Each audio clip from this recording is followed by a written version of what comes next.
Deputy CM Pawan Kalyan జన్మదిన వేడుకలను పురస్కరించుకొని తణుకు నియోజకవర్గంలో తణుకు, ఇగరవరం, అత్తిలి మండలాల పరిధిలో మంగళవారం నిర్వహించిన వేడుకల్లో ఎమ్మెల్యే రాధాకృష్ణ పాల్గొని కేక్ కట్ చేశారు. తణుకు మండలం దువ్వ గ్రామంలో కేక్ కట్ చేసిన అనంతరం పైడపర్రులో పేదలకు నిత్యావసర వస్తువులను అందజేశారు.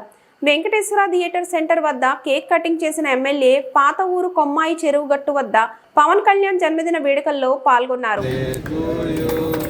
Happy birthday to you. Happy birthday to Pawananna. Happy birthday to you. వందండి 100 సంవత్సరాలు 100 సంవత్సరాలు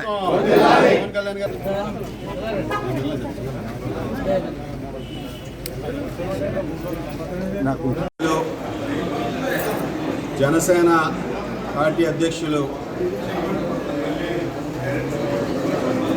తెలుగు రాష్ట్రాల్లో కోట్లాది మంది ప్రేక్షకుల ఆరాధ్య దైవం పవర్ స్టార్ పవన్ కళ్యాణ్ గారి జన్మదిన సందర్భంగా తణుకు నియోజకవర్గ కూటమి ఆధ్వర్యంలో ఆయన జన్మదిన వేడుకల్ని ఘనంగా నిర్వహించుకోవడం చాలా సంతోషం. ఈ సందర్భంగా పవన్ కళ్యాణ్ గారికి జన్మదిన శుభాకాంక్షలు తెలియజేసుకుంటూ అటు సినీ రంగంలో అనేకమైనటువంటి సినిమాలలో ప్రేక్షక ఆదరణ పొంది ముఖ్యంగా యువతలో ప్రత్యేకమైనటువంటి స్థానాన్ని సంపాదించుకుని ఈ రాష్ట్రంలో అనేక మంది అభిమానుల్ని పొందినటువంటి వ్యక్తి పవన్ కళ్యాణ్ గారు. అదేవిధంగా రాజకీయ రంగంలో కానీ సేవా రంగంలో కానీ అధికారంతో నిమిత్తం లేకుండా ప్రజల పట్ల ఒక బాధ్యతతో అధికారం ఉన్నా లేకపోయినా ప్రజలకి సేవ చేయాలనే సంకల్పంతో పవన్ కళ్యాణ్ గారు ముందుకు వెళ్తున్నటువంటి విషయం మనందరికీ కూడా తెలుసు. అధికారంలో లేకపోయినా జనసేన పార్టీని స్థాపించి ఎంతోమందికి అండగా నిలిచి ముఖ్యంగా ప్రతిపక్షంలో అధికారంలో లేకపోయినా ఆ రోజు కౌలు రైతులకి నిధులు కేటాయించడం కానీ అదేవిధంగా ప్రత్యేకమైనటువంటి అవసరాలు ఉన్నవారికి అండగా నిలబడటం కానీ ఎప్పుడూ కూడా సమాజం పట్ల సమాజంలో జరుగుతున్నటువంటి సంఘటనల పట్ల తనదైనటువంటి శైలిలో స్పందిస్తూ పవన్ కళ్యాణ్ గారు ఈరోజు కూటమి ప్రభుత్వం ఏర్పడటానికి కీలకంగా వ్యవహరించి ఆ రోజు చంద్రబాబు నాయుడు గారిని అక్రమంగా 53 రోజులు జైల్లో పెట్టినప్పుడు ముందుగా వచ్చి మద్దతు తెలియజేసి కూటమి నాయకత్వంలో ఎన్నికలకు వెళ్ళాలని ముందుగా నిర్ణయించింది పవన్ కళ్యాణ్ గారు. అదేవిధంగా కూటమి గెలుపులో కీలకమైనటువంటి పాత్ర పోషించి 164 సీట్లు ఈరోజు కూటమి ప్రభుత్వం రావడానికి అందులో ఆయన భాగస్వామ్యాన్ని కూడా మనందరం కూడా గుర్తించాలి.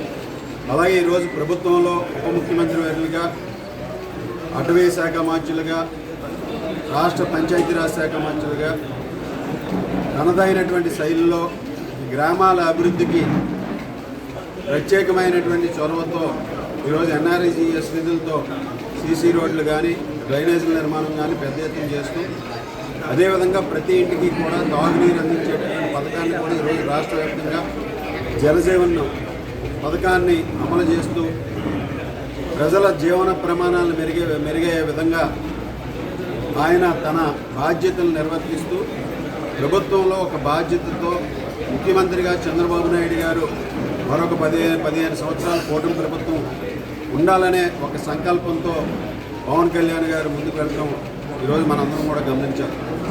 ఆయన ప్రజలకి ఎప్పుడూ కూడా జవాబుదారీగా ఉండాలనేది, అధికారంతో ప్రజలకి సేవ చేసి వారిలో మార్పు తీసుకురావాలనే ఒక సంకల్పంతో వెళ్తున్నటువంటి వ్యక్తి ఈరోజు ఎంతో బాధ్యతతో అదేవిధంగా ప్రజల పట్ల ఎంతో ప్రేమగా ఉండేటటువంటి వ్యక్తి.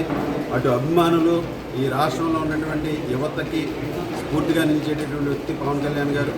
ఈరోజు అదేవిధంగా పవన్ కళ్యాణ్ గారు ఎప్పుడూ కూడా నేను 2 ఎన్నికలప్పుడు 2014లో కానీ 24లో కానీ తణుకులో ప్రచారంలో కూడా పాల్గొని నా గెలుపులో కీలకమైనటువంటి పాత్రను కూడా పోషించారని సందర్భంగా తెలియజేసుకుంటున్నాను. ఆయనకి అన్ని విధాలుగాను కూడా ఈరోజు ఆయన జన్మదిన వేడుకలు నియోజకవర్గ వ్యాప్తంగా జన సైనికులు, అదేవిధంగా కూటమి నాయకులు, కార్యకర్తలు అందరూ కూడా పెద్ద ఎత్తున నిర్వహించుకోవడం, గ్రామ గ్రామాన కూడా ఎంతో ఉత్సాహభరితం వాతావరణంలో అభిమానులు కూడా ఈ కార్యక్రమాలను, ఆయన జన్మదిన వేడుకల్ని నిర్వహిస్తూ ఈరోజు తణుకు నియోజకవర్గంలో అనేక సేవా కార్యక్రమాలు చేపట్టినటువంటి